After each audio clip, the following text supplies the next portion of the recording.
Hello, and welcome to the Hail Mary Joe 2 TD Scorer Shows. I'm your host, Jose, and today is Friday, so we're getting a bit ahead on the schedule. But a quick review for Thursday night's game and what I parlayed with the winner from that game to tonight's game. So last night was the opening match between the Baltimore Ravens and the Kansas City Chiefs. I had two tickets, or two players. Both for two TDs. One was Isaiah Pacheco for KC. He got one out of two TDs. He was plus 550, so that wasn't a winner. But I did get Xavier Worthy. He got our two TDs at plus 1400. So we have a little profit all of a sudden.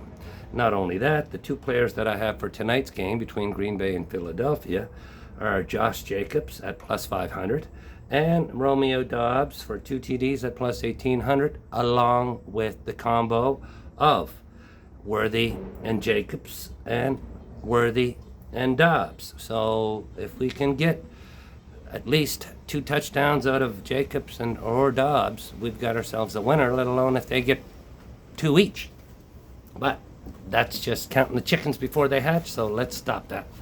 And as it was, so last night there was one 2D scorer. There was close to two. Isaiah likely was about that much too short or too far outside the end zone. But so there's 9 that we had last year. We've got one already, so hopefully we can get 8 out of the possible 14 picks that we've got left. Or, well, including tonight, 16 picks that we've got left. Right, because we've got 2 for tonight and 1 for the rest. So, as it stands for this Sunday's game, I'm doing something a bit different. I did a pick of 6 players, and I did a pick of 8 players. Now, this was suggested to me from somebody else with the probability of getting the right players on the right line.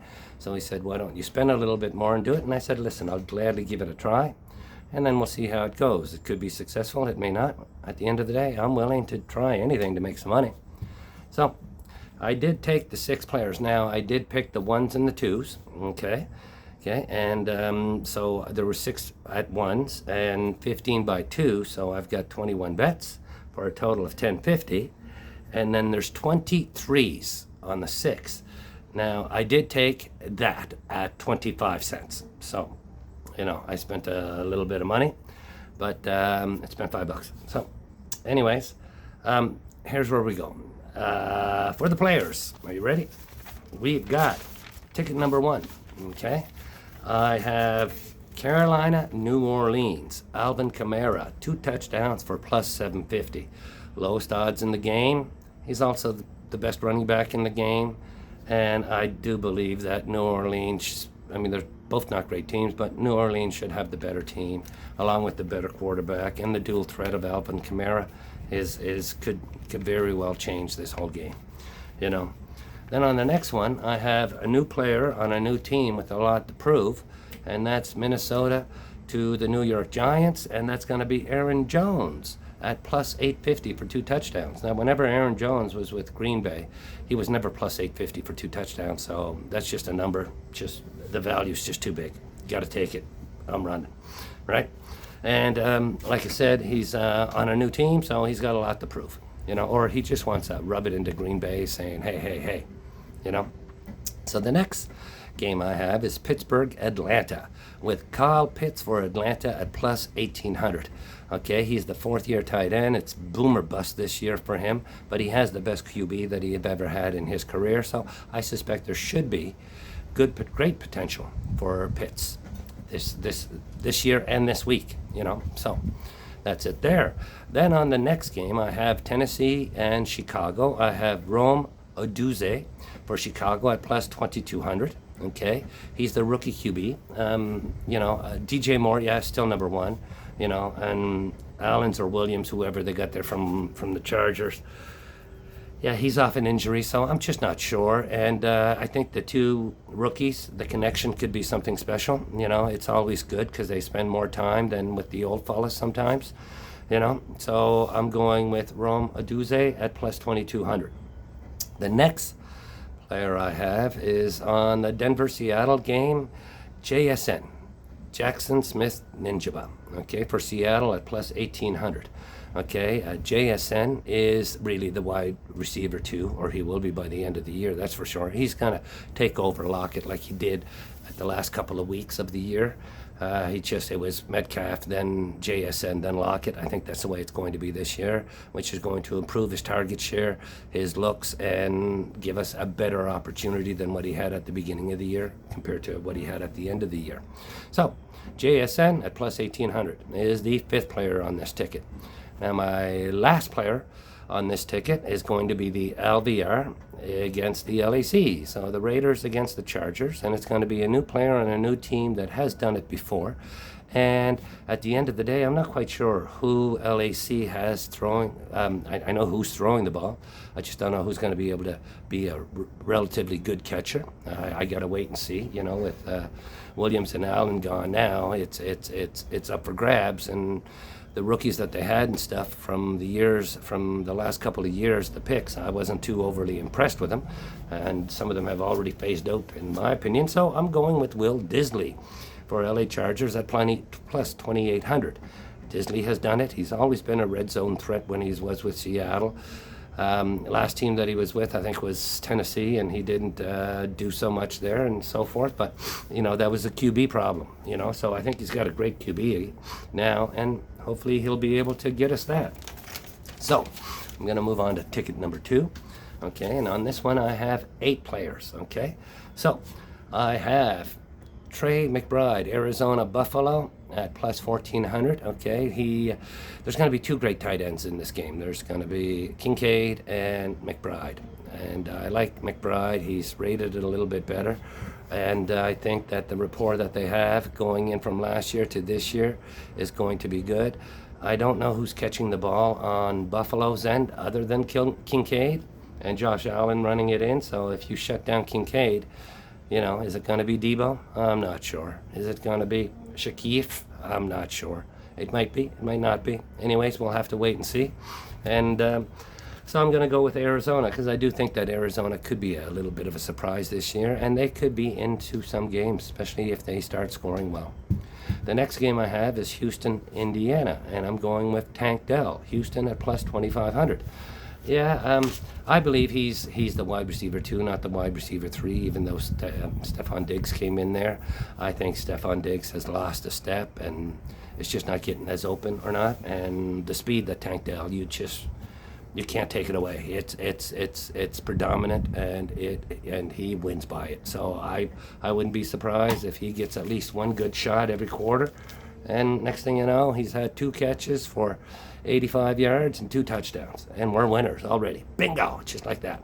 Okay, so then the next team that I have is going to be the New England-Cincinnati game. Yeah, I know New England's not a great of a team, but I do have hope in Cincinnati, and it's not Jamar Chase. It's another one of these new players on a new team that just needs to rejuvenate his career. And in the past, when he was in Miami, he did do it a few times, got us 2 TDs, so I suspect that he will. I just don't know about Jamar Chase's state of mind and how he's going to do and what he's going to do and so forth. I'm not saying he's out of shape or anything. I just don't know exactly how it's going to go. So, in the red zone, Mike Gesicki, Cincinnati at plus 2,800, could be a really good target, and we'll get some chances, okay? And he will be involved. I mean, there's a reason why they brought him in. Not so much the block, even though they need to protect Joe Bureau, but, you know, a little block, little shimmy off to the side. Next thing you know, he's got a 5-yard catch in for a TD, and bingo, we're good. So the next game that I have is between Dallas and Cleveland, and I'm taking Jake Ferguson. Okay, at Dallas at plus 1,400 for 2. He's the next best receiver on Dallas next to CeeDee Lamb. I mean, it's CeeDee Lamb's the best one they have. You know, yeah, you could say about Brandon Cooks and all that stuff. I just think that Jake is going to get more looks and more opportunities in the red zone than these other guys. I mean, they're going to look for CD, then they're going to look for Jake, then they're going to go look for Brandon Cooks or whoever. So I think that's going to be the best opportunity, especially where CD's Lambs are so deflated. Numbers are so deflated, you know. Not yards and catches, odds money, right?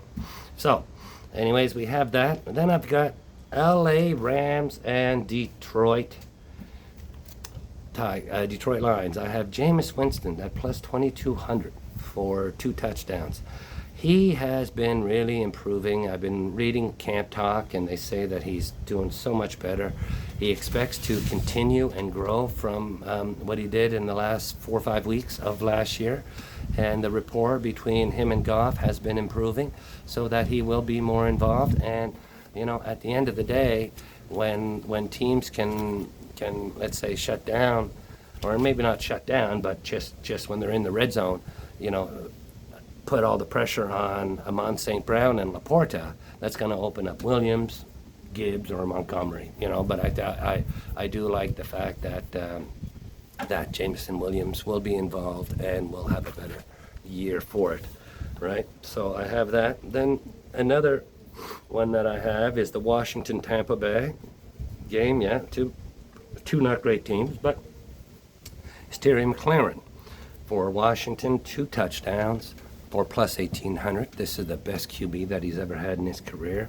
He's had 4 1,000 yards in the last 4 years from Heineke, from, I don't know, you know, people that just aren't in the league anymore, or if they are, they just don't play. You know, they're that extra spare arm in camp. Who knows? But yeah, you know, for when it comes to the receivers on this team, yes, Mike Evans is out there and Chris Godwin is out there for Tampa, but I do like Washington because I do think that Jaden Daniels is going to be a gunslinger. And I'm not saying he's not going to run them in, but he's going to be a gunslinger, and I like for him to feed Jameson or Terry McLaurin as much as possible. Okay, and then the last person that I have on this 8 picker is going to be Garrett Wilson for New York Jets from the Jets to San Francisco game. Okay, he's playing 1,400.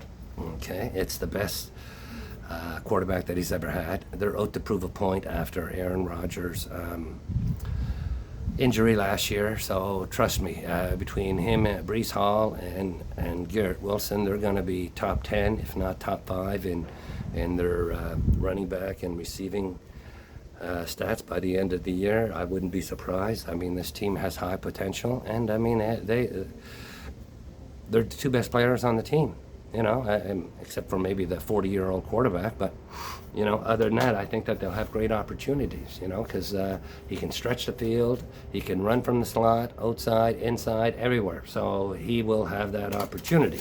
So after these 2 tickets, that's what I have. Okay, so what I did is I'm gonna go over for ticket number 1, and then ticket number 2, and then we're gonna let you go. So all of a sudden, for ticket number 1, we have Aaron Jones, Minnesota, 2 touchdowns at plus 850. Alvin Kamara, New Orleans, 2 touchdown plus 750. Rome Odunze, Chicago, 2 touchdown plus 2,200. We have Kyle Pitts, Atlanta, 2 touchdowns plus 1,800. We have Jackson Smith Ninjaba, Seattle, 2 touchdown plus 1,800. And we have Will Disley for the Chargers at 2 TDs at plus 2,800. So I have on the 1s, I spent $3 at 50 cents a piece. On the 2s, I spent $7.50. And on the 3s, I spent $5. So I did do the 3s on this one, so it came out to $15.50. Okay, so on the second one, I did 1s and 2s. I may do the 3s at 25 cents later on today. I just haven't decided. But I do like them, and I do think there's a possibility, so chances are I will. But remember, this is not financial advice. This is strictly my advice to you as to what I am doing. I'm not authorized to give you financial advice. And if you do decide to gamble, please note, gamble only what you can afford to lose. Okay, that's the 2 golden rules in football. Okay, so then the second ticket of 8 players is going to be Trey McBride, Arizona, 2 TDs at plus 1,400. Tank Dell, Houston, 2 TDs at plus 2,500. We have John U. Smith, Miami, 2 TDs at plus 2,200. We have Mike Gesicki for Cincinnati, 2 TDs at plus 2,800. We have Jake Ferguson, Dallas, 2 TDs at plus 1,400. And we have Terry McLaurin, Washington, 2 TDs at plus 1,800. We also have Jameis Williams, Detroit, 2 TDs at plus 2,200. And to finish off the ticket on the Monday nighter, we have Garrett Wilson, New Jersey Jets, 2 TDs at plus 1400. So, let me see, on this ticket right now, I spent 50 cents on the 1 and 2s for a total of $18 plus the $15.50. Added up, I spent $33.50 on this ticket. And the $8 that I spent on the Thursday, Friday nights, but we've already got a $14 winner on that. So let alone what's going to happen tonight with those possible coming. So please enjoy the games, have fun. If you do decide to gamble, only gamble what you can afford to lose. And this is not financial advice. This is strictly advice for what I'm doing. Enjoy the games, have fun, and talk to you soon.